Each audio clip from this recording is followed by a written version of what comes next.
കാരണം നബി സല്ലല്ലാഹു അലൈഹി വസല്ലം തങ്ങൾ ഏത് കാര്യങ്ങൾ പറഞ്ഞാലും അവിടെ നിന്ന് ചോദ്യം ചെയ്യാതെ പൂർണ്ണമായ വിശ്വാസത്തോടെ വിശ്വസിച്ചുകൊണ്ടിരിക്കുന്ന സ്വഹാബിയാണ് സയ്യിദുനാ അബൂബക്കർ സിദ്ദീഖ് റളിയല്ലാഹു അൻഹു.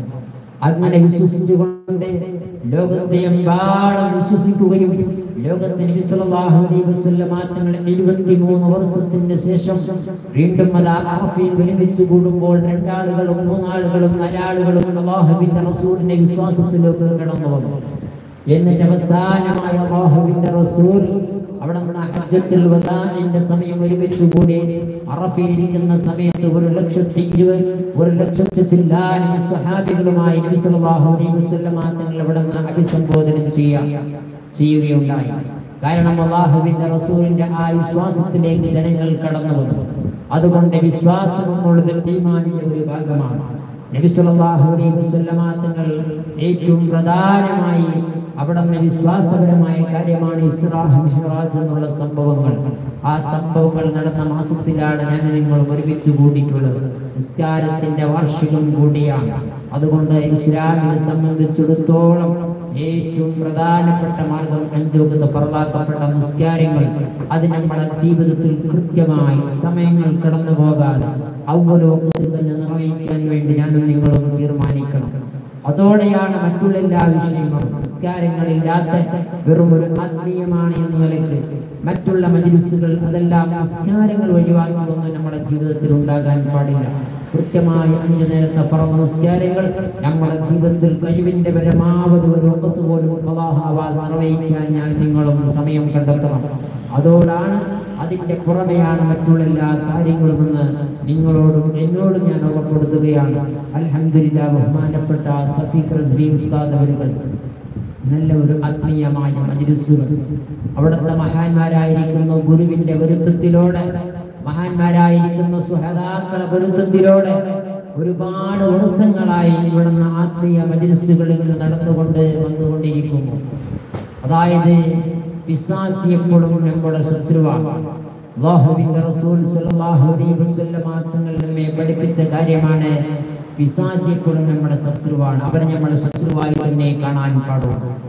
അതുകൊണ്ട് ഒരുപാട് ആളുകൾ നാട്ടിന്റെ ഒരുപാട് ഭാഗങ്ങൾ വെച്ചുകൊണ്ട് പിശാചിന്റെ കെണിവലയിൽ പെട്ടുകൊണ്ട് എങ്ങനെ ജീവിതം മുന്നോട്ട് കൊണ്ടുപോകണമെന്ന് അറിയാതെ ജീവിതം മുട്ടിയിരിക്കുന്ന ഒരുപാട് ആളുകൾ, അതുപോലെ തന്നെ സിഹ്റുകൾ ബാധിച്ചു പോയവർ, കണ്ണേറുകൾ പെട്ടുപോയവർ, ഇങ്ങനെയുള്ള ഒരുപാട് പ്രയാസങ്ങളും പ്രശ്നങ്ങളും പ്രതിസന്ധികളും കടന്നു വന്ന കാലഘട്ടങ്ങൾ നമ്മളെ മുമ്പിൽ ധാരാളമുണ്ട്. എന്നാൽ അൽഹംദുലില്ലാഹ് ബഹുമാനപ്പെട്ട സഫീഖ് റദ്വി ഉസ്താദിന്റെ ആത്മീയമായ മജ്‌ലിസിലൂടെ അവിടുത്തെ ദിക്റിന്റെ വാക്കിലൂടെ അതുപോലെ തന്നെ പരിശുദ്ധമാകുന്ന ഖുർആനിന്റെ മന്ദിരത്തിലൂടെ ഒരുപാട് ആളുകൾക്ക് ഗുണം കിട്ടിയ ധാരാളം സംഭവങ്ങൾ എൻ്റെ മുമ്പിലുണ്ട്.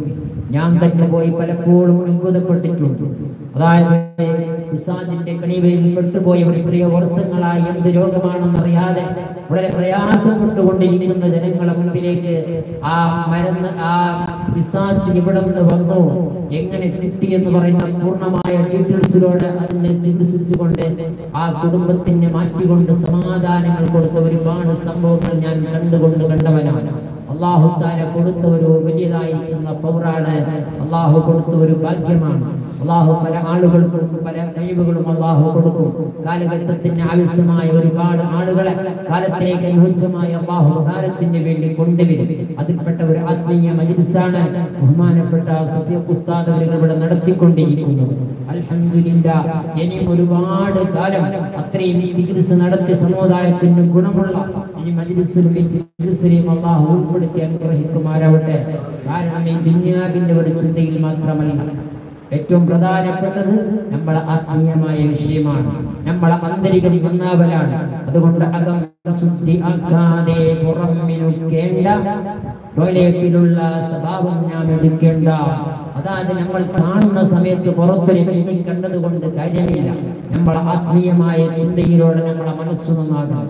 ആ മനസ്സ് നന്നായാലേ നമുക്ക് ആഖിറം സലാമത്ത് രക്ഷപ്പെടാൻ കഴിയുള്ളൂ. അതുകൊണ്ട് അസ്മാഹിന്റെ ചികിത്സ, ആത്മീയ ചികിത്സ, ആത്മീയ മജ്‌ലിസ് എന്ന് പറയുമ്പോൾ നമ്മൾ ഏറ്റവും പ്രധാനമായി മനസ്സിലാക്കേണ്ടത് നമ്മളെ ആത്മീയമായ ചിന്തയാണ്. ആത്മീയ ചിന്തയിലൂടെ നമ്മൾ നന്നായാൽ നമ്മളെ ബാഹ്യമായിരിക്കുന്ന ആന്തരികം നന്നാകാൻ സാധ്യതയുണ്ട്. അതുകൊണ്ട്